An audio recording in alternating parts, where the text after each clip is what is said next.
HMPV यानी कि human मेटानिमो virus दुनिया के काफ़ी देशों में फैल चुका है और भारत में भी इसके काफ़ी केसेस देखने को मिल रहे हैं। तो अगर आप खुद और अपने परिवार को HMPV से बचाना चाहते हैं तो आपको इसके बारे में कंप्लीट जानकारी होना बहुत ही ज़रूरी है। आज के इस वीडियो में मैं आपको बताऊंगा कि HMPV फैलता कैसे है, इसके सिम्टम्स क्या हैं, कौन कौन से लोग हाई रिस्क पर हैं, HMPV इन्फेक्शन को डायग्नोस कैसे करते हैं और अगर आपको ये हो जाता है तो आपके पास कौन कौन सी ट्रीटमेंट ऑप्शंस हैं, इसको कोविड से कैसे डिफरेंशिएट करना है, HMPV से बचने के प्रिवेंटिव मेजर्स क्या हैं और इसके वैक्सीनेशन के बारे में अपडेट दूंगा। साथ ही कुछ इंपॉर्टेंट क्वेश्चंस और भी हम डिस्कस करेंगे। सबसे पहला सवाल ये है कि ये HMP इन्फेक्शन स्प्रेड कैसे होता है। तो उसका सिंपल आंसर ये है कि ये एक रेस्पिरेटरी इन्फेक्शन है। जब कोई इन्फेक्टेड पर्सन खांसता है, छींकता है या आपके क्लोज कांटेक्ट में आता है तो इन्फेक्शन होने का काफ़ी ज़्यादा चांस रहता है। अगर आप किसी इन्फेक्टेड सरफेस को हाथ से छूते हैं और अपने फेस पे या आइस पे वो हाथ लगा लेते हैं तो आपको इन्फेक्शन होने के काफ़ी चांसेस हैं। खांसने और छींकने से ड्रॉपलेट्स हवा में रह जाते हैं और अगर उन ड्रॉपलेट्स को कोई इनहेल करता है तो उसे इन्फेक्शन हो सकती है। तो इसका मतलब ये है कि अगर आप क्राउडेड प्लेसेस में जाते हैं और प्रिकॉशन नहीं लेते या मास्क नहीं लगाते तो आपको इन्फेक्शन होने के हाई चांसेस हैं। HMPV इन्फेक्शन के सिम्टम्स क्या हैं?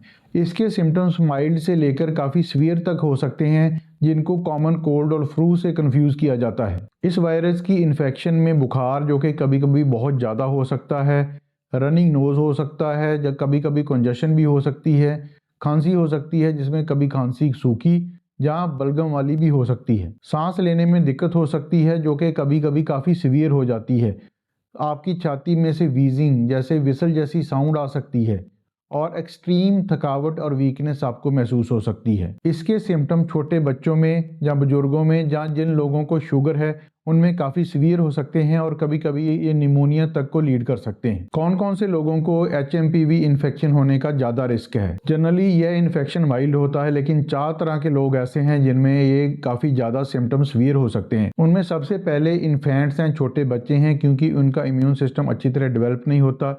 दूसरे नंबर पर एल्डरली या ओल्ड पीपल हैं जिनका इम्यून सिस्टम वीक हो गया होता है। तीसरे नंबर पर वो लोग हैं जिनको क्रोनिक डिजीज़ हैं जैसे डायबिटीज़, हार्ट डिजीज़ या छाती की कुछ बीमारियों से वो पीड़ित होते हैं। चौथे नंबर पर इम्यूनो कॉम्प्रोमाइज लोग हैं जैसे जिनको HIV है, जिनका कैंसर है या जिनका ऑर्गन ट्रांसप्लांट हो चुका है, उनमें यह सिम्टम्स काफ़ी सीवियर हो सकते हैं। तो अगर आपके परिवार में हाई रिस्क ग्रुप में से कोई है तो आपको एक्स्ट्रा प्रिकॉशंस लेने की ज़रूरत है। तो अगर किसी को HMPV इन्फेक्शन सस्पेक्टेड है तो उसका डायग्नोसिस यानी कि कन्फर्मेशन कैसे की जाती है?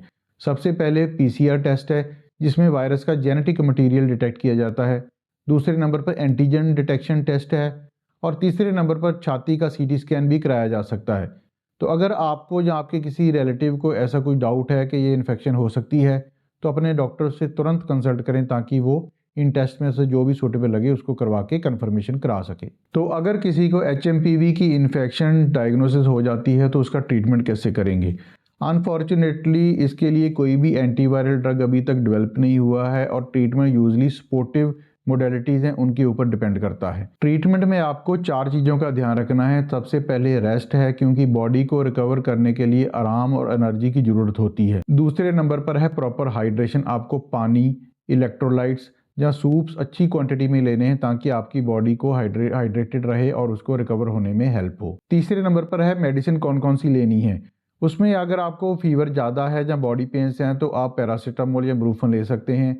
साथ में आप मल्टीविटामिन टैबलेट्स या विटामिन C भी ले सकते हैं अपनी इम्यूनिटी को बूस्ट करने के लिए। चौथे नंबर पर अगर आपको ब्रीदिंग प्रॉब्लम्स ज़्यादा आ रही हैं तो आप इनहेलर और नेबुलाइजेशन का यूज़ कर सकते हैं अपने डॉक्टर की एडवाइस से। सीवियर केसेस में आपको हॉस्पिटलाइजेशन की ज़रूरत पड़ सकती है जिसमें ऑक्सीजन थेरेपी आपको देनी पड़ सकती है और इवन वेंटिलेटर की ज़रूरत भी कभी कभी पड़ सकती है। अब बात करते हैं HMPV से प्रिवेंशन कैसे करनी है।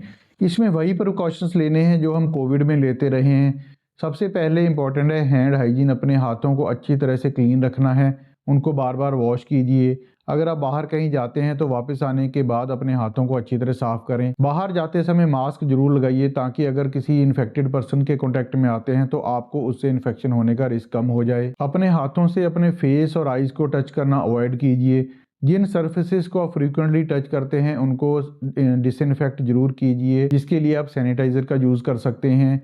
अगर आपको थोड़े सिम्टम्स लग रहे हैं तो अपने घर में ही स्टे कीजिए। यह छोटे छोटे पॉइंट्स हैं लेकिन इनका इम्पैक्ट बहुत बड़ा है, इनको फॉलो जरूर करें। HMPV को कोविड से कैसे डिफ्रेंशिएट करना है? HMPV एक मेजरली रेस्पिरेटरी इन्फेक्शन है, यानी कि लंग्स को ही इफेक्ट करता है और ये चिल्ड्रन और एल्डरली में काफ़ी ज़्यादा इसके सिम्टम्स वियर हो सकते हैं। जबकि कोविड-19 मल्टीपल सिस्टम्स को इफेक्ट करता था, रेस्पिरेटरी इन्फेक्शन को तो इन्फेक्ट करता ही है, वो बाकी सिस्टम्स को भी इम्पेक्ट करता है और उसमें लॉस ऑफ स्मेल एक टिपिकल सिम्टम था जो HMPV में नहीं होता। क्या आप HMPV का वैक्सीन ले सकते हैं? दोस्तों, अभी तक HMPV की वैक्सीन नहीं बनी है, इसके ऊपर रिसर्च चल रही है, तो जब तक यह वैक्सीनेशन नहीं आता तब तक हमें वेट करना पड़ेगा। तो दोस्तों, यह थी कुछ इंपॉर्टेंट इन्फॉर्मेशन HMPV के बारे में। इस वीडियो को अपने फ्रेंड्स और रिलेटिव्स के साथ शेयर जरूर करें। अगर आपको ये वीडियो अच्छा लगा, इस वीडियो को लाइक करें। अपने क्वेश्चंस कमेंट्स में ज़रूर पूछें। हेल्थ एक एसेट है, इसको प्रोटेक्ट करना हम सब की जिम्मेवारी है। तो मिलते हैं नेक्स्ट वीडियो में एक ऐसे ही इम्पोर्टेंट टॉपिक के साथ। तो तब तक के लिए स्टे सेफ, स्टे हेल्दी।